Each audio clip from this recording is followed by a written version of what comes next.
Hey there, my name's Mark McCartney and welcome to the What is a Good Life podcast. Over the last 2 years, I've interviewed over 150 people around this question, and I'm creating content not to provide you with a universal answer, but to prompt your own inquiry into this question. On the 14th episode of the What is a Good Life podcast, I'm joined by Charlotte Wiedemann, who is a journalist and a death doula. Through her journalism work, she's creating a greater awareness of death, funeral, and grief issues. And at Ahorn Grupa, where she currently works, she has helped to amass a following of almost 200,000 followers on TikTok through discussing these themes. In this episode, we discuss our societal difficulties in discussing death, our repression of emotions, beautiful moments within suffering, how we can support people experiencing loss, the aliveness and gratitude for life Charlotte experiences through working with the dead, and how birth, life, and death are so deeply intertwined. Charlotte also shares some profound exercises and thoughts with regards contemplating death to create healthier relationships and a better life. Paradoxically, I found this conversation around death to be extremely enlivening, and it further enhances my perspective that the more we avoid acknowledging death, the more we fear fully living. This conversation left me with a lot to contemplate, as I'm sure it will for you too. And if you enjoy this conversation, please like, share, and subscribe,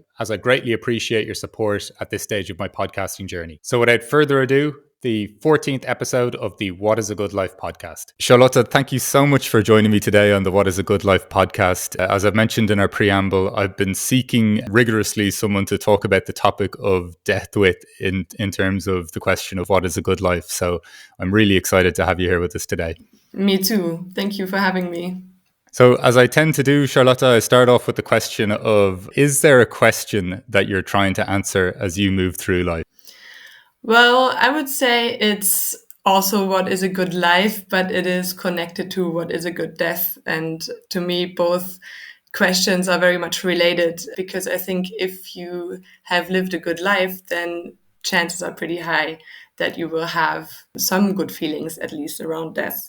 At what point did you start this inquiry of what is a good death? What's your journey like towards this question? Well, my personal journey, started a lot longer ago, actually, than when I got into the field of working around death. My father is an oncologist, so he's basically treated people that are not having great deaths. So I was always confronted with the question, well, if you are lucky enough not to fall victim to a vicious disease, what is actually a way of having a good death, and can I impact on that in some way? And luckily enough, I've also learned from my father and a lot of other people that you can, even if you have a vicious cancer or any other disease, you can still have beautiful and also magical moments around that journey despite the suffering. And I was very much interested in finding out more about that magic and that beauty in death, and and who can accompany me in this experience, and what can I do in order to impact that positively. Oh, that's this expression, beauty in death, or magical moments in tremendous suffering. That sounds so beautiful to me. Yeah, because it's all about transformation, right? I mean, if we all know, I mean, if you've had a really bad experience in your life and you've managed to go through it, then you might know that there's a beauty in kind of getting through that and finding strength in it, and also being weak sometimes and vulnerable, and maybe finding people that share the same experience and soaring again after that experience and transforming in your essence through that experience. And all of that is very much connected to the experience of death. So it is very essential and very human, maybe the ultimate human experience besides birth. Yeah, it almost feels like we categorize these things as opposite poles, like death and birth. You know, even the questions I sent you before, like what is a good life and what is a good death, they almost seem like they're at opposite ends, but we both kind of think that they're the same. As you've just said, they're the same kind of question in some way. Yeah. What do you think is our, like, even with the work you're doing at the moment in terms of just trying to maybe like bring this more into the public consciousness of, like, let's talk about death a little bit. Like, what do you think we're finding so difficult about discussing something that happens literally to everyone? you know? Yeah. Yeah, and that happens so many times every day. I think there are several reasons. I mean, in my country, it's especially, I'm from Germany, and it's especially hard to talk about these things because, we are in our mentality quite reserved people, on the whole, I would say. And then we have had quite difficult historic experiences around death, and there were just so many deaths that we didn't want to do anything to do with it anymore, I think. And there was just this emotional and logistical burden that we just kind of tried to push it away, and we didn't want to be near it anymore. And we were quite happy for institutions to take over and to distance ourselves as much as we could. And also, I think we are quite, in our culture, and I think that's quite similar to maybe people in your country as well, because I've lived in London, for example, for a while, and I know that we kind of share this notion that it's quite hard to be raw as a human, like we don't want to give away too much of our rawness as humans, and we don't want to be seen giving birth, we don't want to be seen dying, we don't want to be in tears in front of everyone, we don't want to shout out loud, that's things that we have to kind of relearn or just kind of be fine with in order to be fine with experiences like birth and death. And cultures that have integrated this sort of experience more, they don't seem to have too much trouble talking about death. And for example, I've been around African funerals where there's just so much shouting going on and so much crying, and kids are in the middle of it, and everyone is just kind of giving their all and shouting it all out. And then, they're exhausted, and then they bake bread together, and you kind of go home and you feel like you've given it your all and you're kind of fine for the moment. And they also talk very openly about death. So I think there's kind of a connection between how we are as humans and how much we kind of connect with our physical being. And connected to this whole topic of death. Well, when you say that, it just kind of makes me feel a little bit like there's like such a, like when you think of just how like so much emotions that must be going on at any given funeral or ceremony, and like when you're talking about that, like almost like just such a repression or such a orderly form of behavior, and we tick these things off that we do, like even in Ireland, if it's, the funeral, then the wake, afterwards, and the people give their talks and they try to hold it together. Do you know what I mean? Like this idea that almost a good eulogy would be, I managed to keep it together. But what you're almost describing there is just like, no, just let all this out. It's the opposite. Yeah. I think it's actually a mistake in our cultural thinking that we think if we manage to keep an emotion away, then we don't have to go through it. Yeah. But the opposite is the case. If we go through an emotion, then we have a chance to get through it, and everything else is going to get back at you at some point. So that's really my experience. If you try to keep it together, then it will kind of bite you in the ass at some point. And I think we can all relate to that. I don't think we get away with much in terms of just not acknowledging things. I was mentioning to you just before we started recording, just even there was a lady, Diane Button's work that I was reading about, where she was just referencing that people that she was working with towards their end of life and death, they were recalling things from their 20s or 30s, which they didn't put something right in a relationship with a friend, and it still sticks with us. Like I think we really, as you say, I think we really believe if we put enough distance and time between ourselves and the experience of the emotion, that something has been remedied. Yeah. But it stays with us.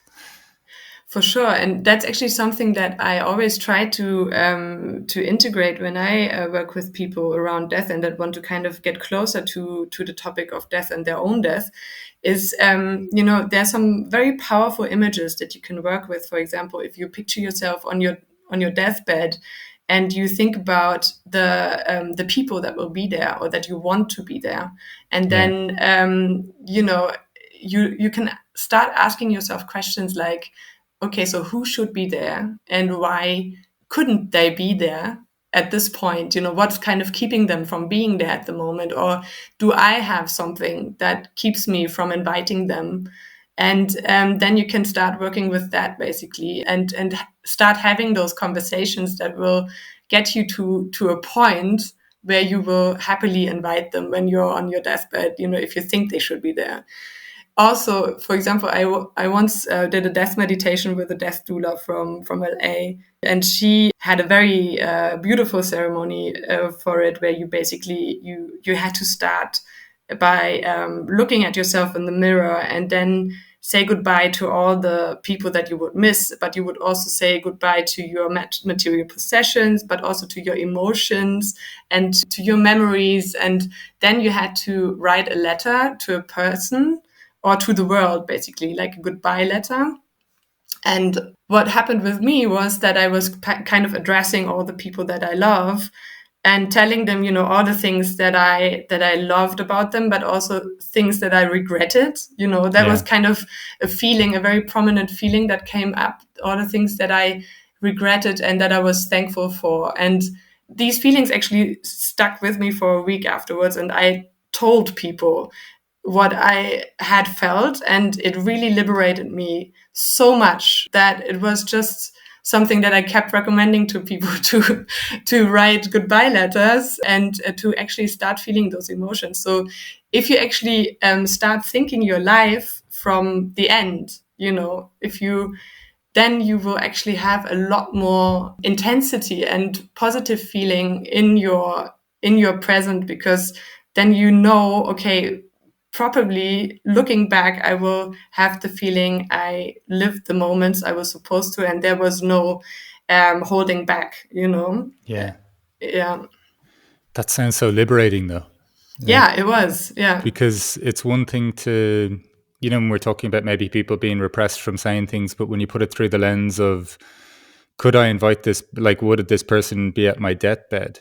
Like, then that's almost like but if I want them to be there, they need to be there. So this is what I have to do to bring them back in. And there's something so, I don't know, there's something really powerful about that framing, or that's thinking of that scenario and then seeing what obstacles would exist, and then just the freedom to, I think it's one of the things that we do so little. It's definitely something that's been a part of my practice for the last few years. Like, if I think something really beautiful or positive about a loved one, like, just let them know. Like, Yeah. do you know what I mean? Like, I lost an auntie who I was extremely close to a couple of years ago.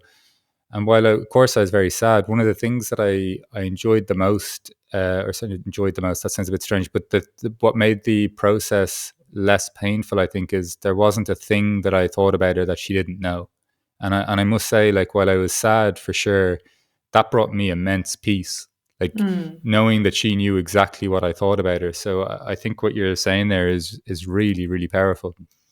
Yeah, and that's really nice that you have that feeling about that experience. And I still I get that from people a lot, that they have regrets around death, even if they did everything that was possible. It still seems to be a very human quality to feel regret about death, and I think that's something that we can also try to accept, that there will always be regret, because it's fine to be sad about losing someone, and to think that there should have been more moments. It's kind of like, I don't know if you have any kids, but to me, when I look at them, I realize that they're still a lot bigger now than maybe 2 months ago. Then that's also a form of death awareness, because I know that I'm advancing on my timeline, and they are too. So I'm constantly thinking about all the things that have passed already, and then there's some regret about, okay, I could have done that, or I could have spent more time. I think it's a very human quality. Yeah. So I don't think we should feel too bad about it when it happens. There will always be negative emotions around death. There will also be guilt or shame sometimes. But you can still work with yourself and others to kind of go through these emotions together and not have the feeling that you never addressed them, Yeah, there's something so nice in that in terms of, I don't think life is about being perfect, obviously, because none of us are going to be able to do that. But just the sense of kind of continuous reflection and taking account and then naming the thing and then feeling the feeling from naming it and acknowledging that this happened. And then it potentially like letting us take corrective action if we see the situation again, or maybe not again, and just having the courage to name it once again and to process it and to move on. Exactly. Yeah. It's super interesting, just this idea of when you're asking people to think about like on them being on their deathbed. But there was also something you said earlier, just in terms of like magical moments in death, or not, or in the suffering, or in dying. Can you kind of elaborate on that? Yeah, I mean, there are many different levels to that, I would say, depending on, how open you are also to, spiritual ideas, of course. But even if you're not, there are still a lot of moments that are just incredibly beautiful, despite them being so sad. I mean, I have a very good example from this week. I spent some days in one of our funeral homes in Stuttgart, in the south of Germany.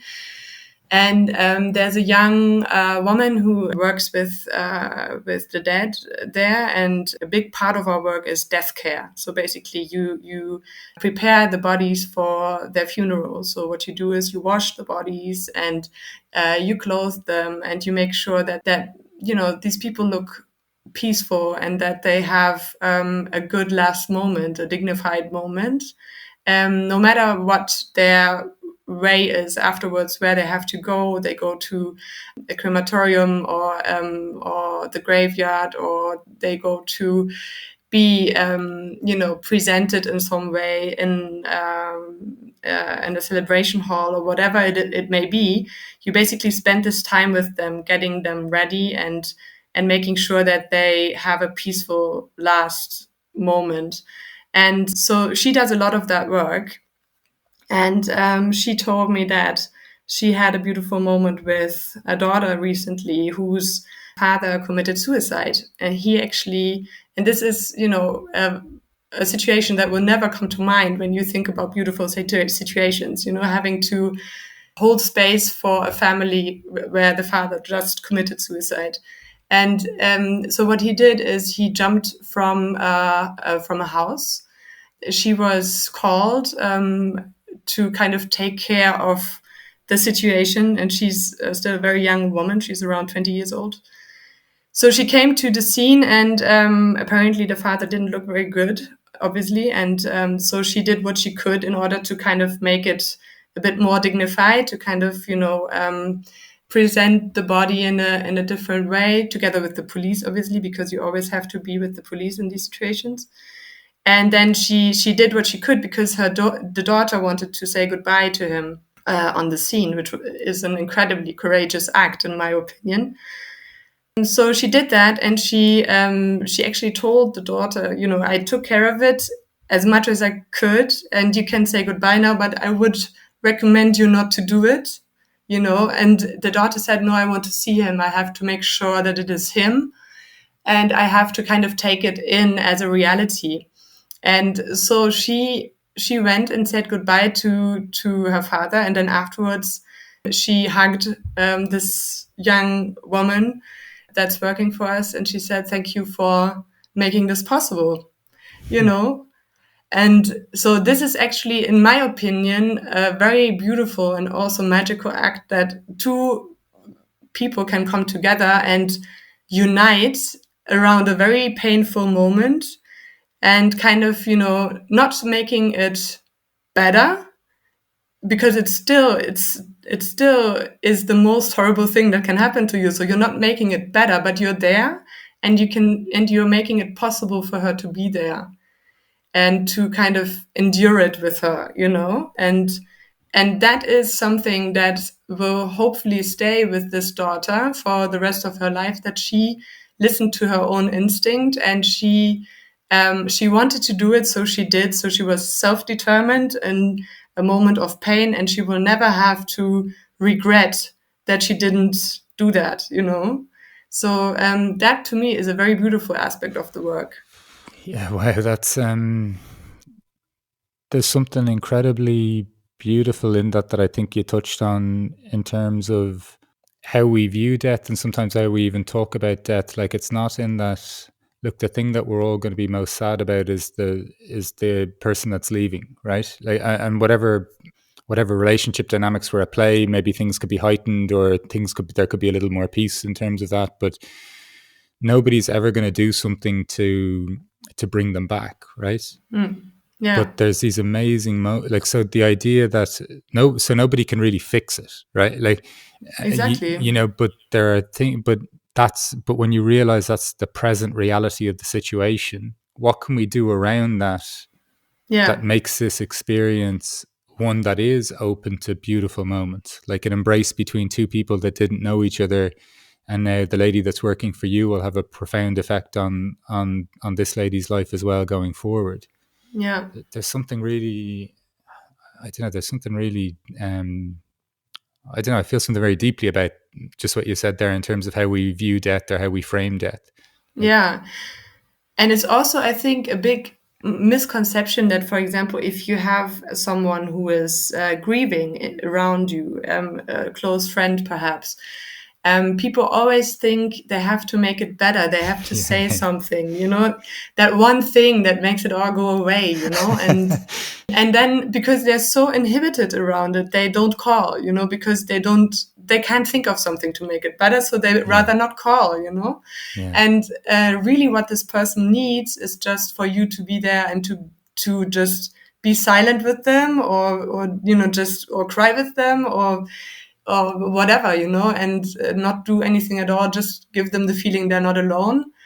And I think that's a big part of the work we do, that we don't leave people alone if they don't want to, you know. I mean, of course, there are people that want to be alone, and then it's fine. Yeah, I'm picturing you just trying to be around somebody who wants to be alone for 5 minutes. No, I understand exactly what you mean. But isn't that, you know, when you're talking about the lessons in a good death and then a good life, like, for all the trial, and I love how you described it even earlier, the idea of, okay, my child is, there's moments that have now passed. My child is getting older, and I do think I've started to frame more things, like even relationships in life. Like, we change, and different people grow their separate ways. Whether it's like a friendship, a partnership, whatever it may be, there are actually loads of things. Whether it's old behaviors, there are so many things, so many kind of deaths, if you view them as that way in your life, like the passing of a moment, like that. It is almost a shifting thing. But there's something just in terms of, we're all going to go through difficult things in life. And so often the last thing a friend needs that's going through trouble, like even if it's heartbreak, you know, like that, oh, there's plenty more fish in the sea, or, you know, like, you were better, exactly. You know, you're like, there's no magic words. And yet we seem to think that what the moment needs is a pep talk or a rally, like, where it's really not, you know? No, it just needs compassion and companionship maybe, and community sometimes. And I think it needs a lot of self reflection and self-determination. I think that's what it all comes down to, that you basically have the feeling that you're doing what is good for you in that moment. And you shouldn't be listening to what people think is good for you in that moment. You should be able to feel that for yourself and express it for yourself in whatever way is good for you. So that also makes it really hard to kind of judge people in extreme situations, because everyone is just so individual how they deal with grief and loss, and as you say, we go through so many moments of loss in our lives. We go through breakups, we lose our jobs, or our company goes bankrupt. We all went through Corona and had a lot of losses and grievances and different lifestyles all of a sudden, and all of that is connected to grief. Not it all varies, of course, in intensity, but we just have to kind of be free to get into that feeling of how we are affected by this feeling of loss, and then deal with it on our own terms. Yeah. And I think even from what you're kind of saying, just being able to acknowledge reality in some way, because we can't, I often think we kind of think that we can circumvent or get away with these feelings if we just don't look at it for long enough. But I think the more we're kind of bending reality so that we don't have to address certain things, the more it kind of shapes us unconsciously, and so we get to a point of really not knowing ourselves because we've just kind of bent ourselves so out of shape, to avoid acknowledging it. Yeah, and actually you're addressing a really essential point for me here, because this bending and not addressing reality is also a big part of how we deal with death in the medical sector, for example. And, right. That's something that I was close to thanks to my father, but also, now working in deathcare. Obviously, there are a lot of people that are going through life prolonging therapies, and that's our way of dealing with death, that we want to kind of deny it at first, and we want to fight for life no matter the circumstances, and we sometimes accept situations or life conditions that are horrible just in order to make it last longer, which is kind of absurd. And I was in conversation this week where it was a mother and a daughter, and they had just lost their husband / father. And he had gotten his cancer diagnosis, and then he was dead within 10 days. And when they found his cancer, it had already spread so much within his body that he, on his own terms, decided that he would not go through chemo. And so he basically said no to all the doctors and also to his family. And he said he wanted to go home and die on his own terms. Wow. And so they had to go through that with him. And both of them said to me afterwards, they were so glad that he did it, because they felt he had really taken his own decision. It was his way of dealing with his death, and they had a good nurse that was helping them. And it was incredibly fast, but they didn't have a regret of him going through something that he didn't want. So it was still a good death. You know what I mean? For people that are only listening to this, it's so interesting. The things you're sharing are getting me kind of misty-eyed, but then at the same time, they're getting me to smile. Do you know what I mean? Like in both the example when that lady wanted to have a look at her father, and then in this situation too, I think, when you're even alluding to the magical moments, like I think there is something about, there's still so much beauty in some of these situations. Yes. It doesn't mean it's not sad, but there's still so much beauty in them. Yeah. I spend a lot of my time misty-eyed, I can tell you. But also, I mean, I was actually alluding to, magical moments that are truly magical, that are quite, especially if you're a bit spiritual like I am. And I am as well, so please go wild. For example, one of my favorite stories to share is that when I had my the first dead body that I took care of was they had been very kind to me at our funeral home, and they actually gave me a woman who had, who was very old when she died. She looked very peaceful. She was almost 100 years old. So there was nothing disturbing around the fact that she died. It was just, it looked like it was a very natural death. Right. So for me, it was quite easy to kind of approach her. And I started talking to her because I kind of wanted to put myself and also a bit her at ease, that because it's an incredibly intimate moment, because you're getting very close to someone, it's kind of like taking care of a baby after it's born, it's just the other way around, basically.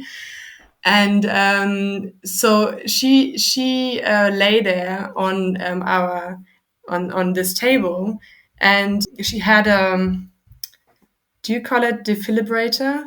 The thing that goes into your heart? No, I think so. I think a pacemaker. So. Oh, okay. A pacemaker. I wasn't going to know the answer right away. I think so. Thank you. That's what I mean. She had a pacemaker, and she had been dead for a pretty long time, actually, around a week, I would say. And we have them in our cooling unit. We have room for quite a few bodies. And so she had been there for a while, and she had been cooled, but she still looked very, not much had changed. And but I knew, okay, so she's been dead for a week and she has this pacemaker, and I saw it on her chest. And before I started, I went and took her hand, which is something that I now always do. It's kind of like a first way of contact, You wear gloves and everything, but it's still kind of a way of making contact with that person. And the moment I touched her, her pacemaker went off after 7 days. And so that was Jesus. Really such an intense moment of her giving me a sign in my spiritual mind that it was fine for me to continue. But at the same time, it was also, this feeling of how much is still there. There was kind of this feeling of energy that was changing between her and me. And she was basically becoming a bit more alive, and I was becoming a bit more dead, if you will. We were just kind of like exchanging this energy, and the sign of that in my mind was the pacemaker that went off. And apparently that sometimes happens. Obviously there were other people around because I was doing it for the first time. So I asked them, and they actually have a magnet to change the vibration basically and to put it off. And it was fine afterwards. She had all the certain signs of death, and there was no confusion around anything. But still, for me, that was a really big moment of how fragile this atmosphere is around death, and how thin the line is between life and death, and between our two worlds, basically. Well, I don't even know what to say to that. That's yeah. But that's really fascinating. Like did that change your, like, when this happened? Because I've had a few experiences in my life, not around death, but just that really challenge my perspective of the world, and maybe even a spiritual experience or a meditative experience or something where I'm just like, okay, my logical mind kind of can't quite square this away. It's one thing to believe in something intellectually when you read about it and you go, yeah, that could happen in afterlife or whatever your view may be.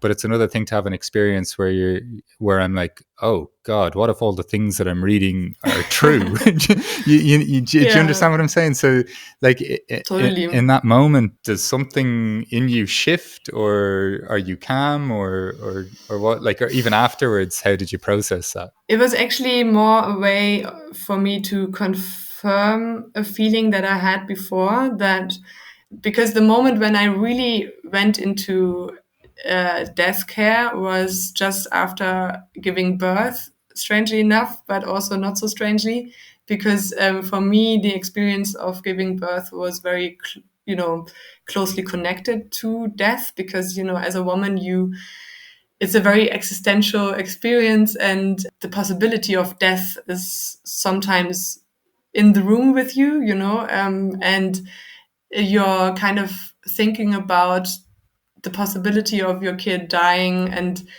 of women, dying during birth. So to me, it was quite transcendental, the whole experience. And I started thinking about, circles of life and how closely everything is connected after giving birth. And so to me, it was more a quest of kind of finding signs that it might be the way I thought it would be, or I hoped it would be, that we're kind of wandering in worlds that we seem to understand, but then there are things that we don't understand. And then that gives you this beautiful feeling of there's so much more than what I can fathom. And so for me, it was a very beautiful confirmation of this feeling of there's so much more than I thought. Yeah, which is, I don't know, for me, it's been simultaneously disorder. Like when I have experiences where I'm just left with very little doubt, oh, wow, there's so much more to this. It can be uncomfortable as well, and kind of reorientating again, Exactly. or recalibrating your perspective. But I don't know, I think that leads us to kind of magical places, and even just how I love how so often in this conversation, you're kind of just pairing birth and death together. Like this woman that was dying was in some way a newborn, or sorry, that was this older woman was newborn in some ways, and then even in the moment of birth with your own child, you're like saying that there's still the sense of there's death is in the room as well. Like there's something really, it feels quite profound to that perspective. Like the subtlety or the acceptance that they're both in some ways, let's say, two sides of a one coin, if you get me. Yeah, it really feels like that. And I think it's also, there's a saying that when you arrive in this world, then you're crying and everyone else is laughing or smiling. And if you're leaving, everyone is crying, but you're laughing. This is kind of the feeling that I'm getting, that people that are letting go in the moment of death, they seem to be released in some way, and the ones that stay behind are sad.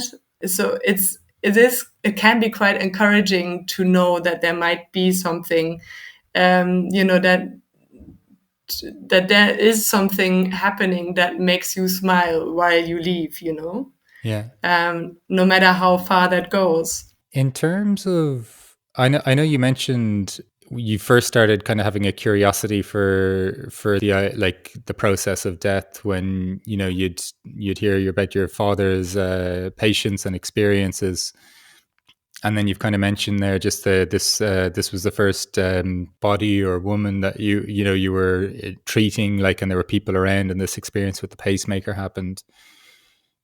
What brought you into this world, like in the current role that you're in now? Like what was the point that where you're like, oh, I'd actually just really like to get even more involved in this beyond and more like having an acceptance of the idea of death?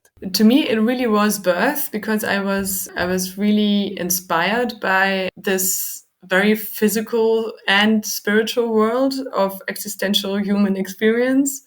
And I was really inspired by the women that were taking care of me, giving birth. And I felt like I wanted to be part of this transitioning experience between the worlds, and kind of helping the body to transform and taking care of it in the process. So that really spoke to me. And I also was really lucky to meet a woman who has been in the funeral world for a very long time, and who is a very passionate death carer, basically. And her name is Barbara Rolf, and she was basically a big inspiration, and still is. We work together every day, and we're part of the same team now.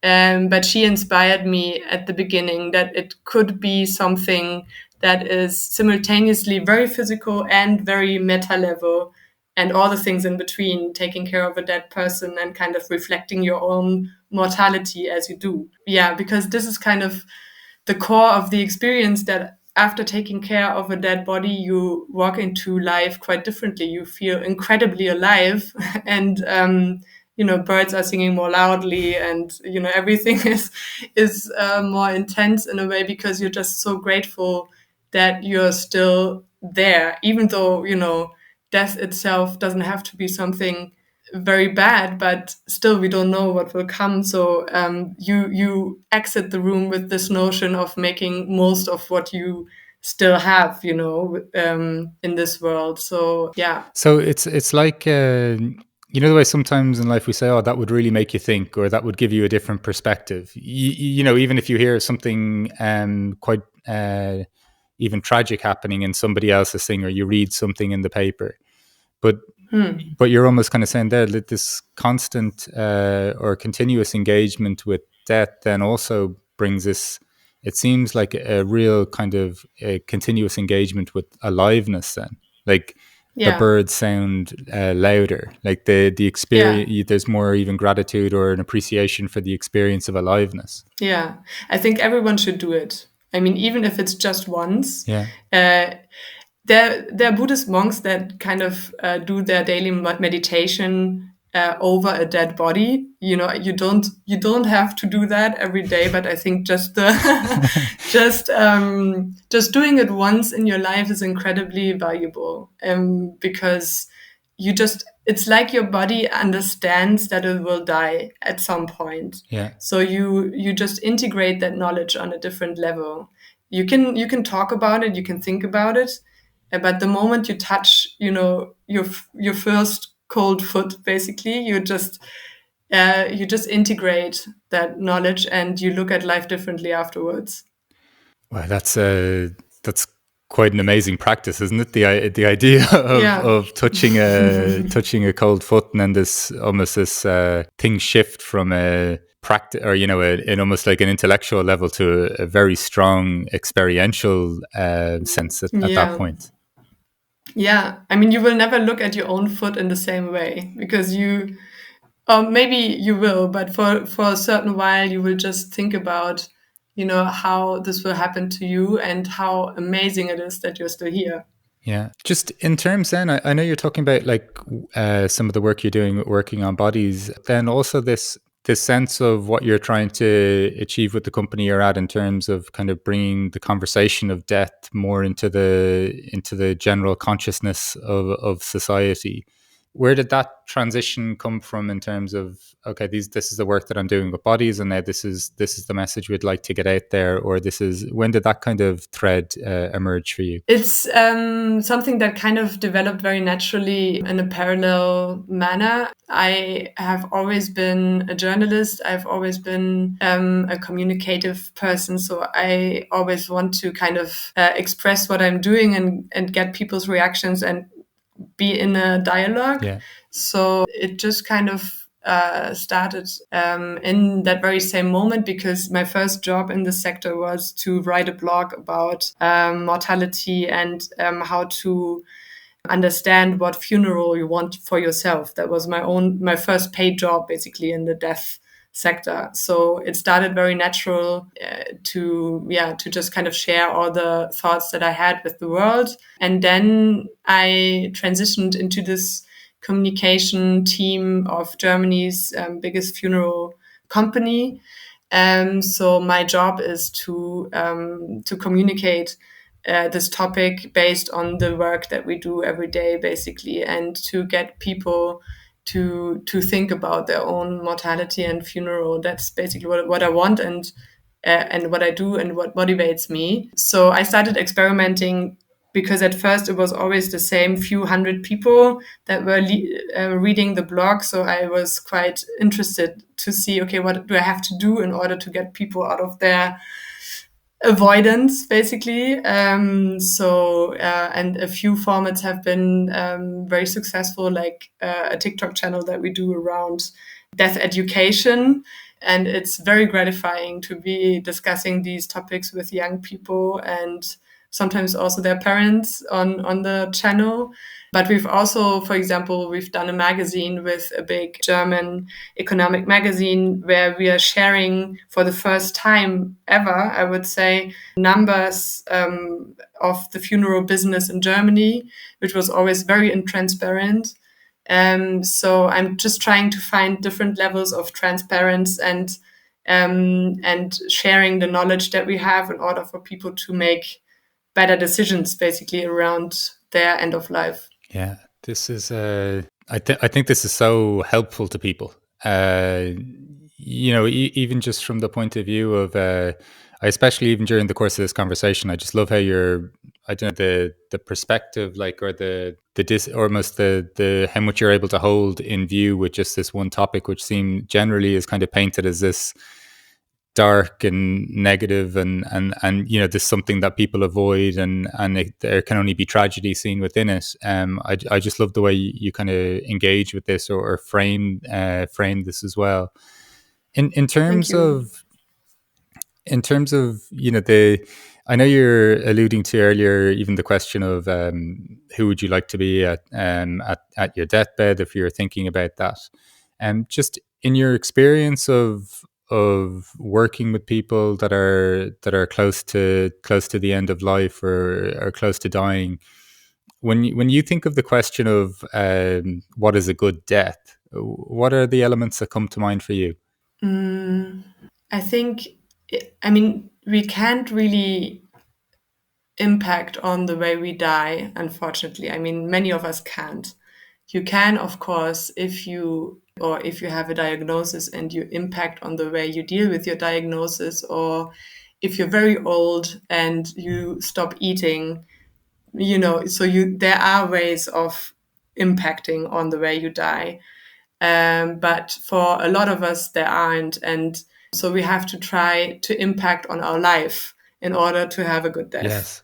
And so to me, it's a lot about that. I think about how can I live that I could die at any moment, that I actually don't have regrets that are so bad that they would keep me from dying in this moment. And as long as I have that, I think I'm going to have a good death. Of course, if I die now, it's horrible because I'm not very old and I have kids and all of that. But still, I could go with a peaceful mind because I know I've had the conversations that I had to have in order to make a peaceful exit. Yeah, I think peace is a greatly underappreciated word. People think that they're seeking happiness, they're seeking excitement and thrills and different things like this. But I think, I don't know, peace always hits me very hard, or hits me very deeply. I guess it would be a better way of putting it. That it's I understand like, because that. to me it kind of just represents like an acceptance of what is. Yeah, exactly. And just based on things then that you've also been saying, like this, the importance of community, compassion, self-reflection, self-determinism, acknowledging what is, even the sense of like dying on your own terms, even being able to see the. And I know even when you were saying like, okay, well, no, I'm even talking about even a more magical experience of this woman with the pacemaker, but also like there is a magic, right, in terms of being able to see the beauty in even in, let's say, even on the more like ordinary level of life. Yeah. Like there's a real magic to just that. You're also talking about the idea of just being there for people. We don't need to fix people. What we really need to do is just to be there for each other. Maybe not say anything, maybe say something, maybe leave them alone for a little bit, maybe not, if and just to engage with that and to dance with that. If I were to ask you then just the sense of what is a good life for you, what else comes to mind? Yeah, I think to me, it's the same answer. Right. Because life and death to me are so intertwined that the one kind of leads to the other. If you have this acceptance of what is, and we all have to accept death as what it is, even though it's kind of the ultimate fantasy. Nobody knows what will happen. So no one can be right. We can have endless conversations around it. But still, it happens, and we have to accept it when it happens. And all we can do is to, as cliche as it sounds, be in the moment and just try to make the most of what we have. And I think that, to me, gives you both a good life and a good death. It's I don't know, like there's something kind of like I found this a very enlivening conversation, and I don't know, there's something in the way that you're exploring this, like how intertwined you see life and death, which I think is, for me, it's a really powerful perspective, for lots of the things you mentioned there, even just the ability to accept things as they are, or to accept things as it is, because I don't know, there's something so, given that it feels to me that it's something we're avoiding. We avoid aging. We kind of, in our Western societies, aging is almost this thing of, oh God, like how can I prevent this? Where it's like, no, this is a natural. Yeah, you're dead already. Yeah. Like, and then there is, through the course of what you're saying too, like there's,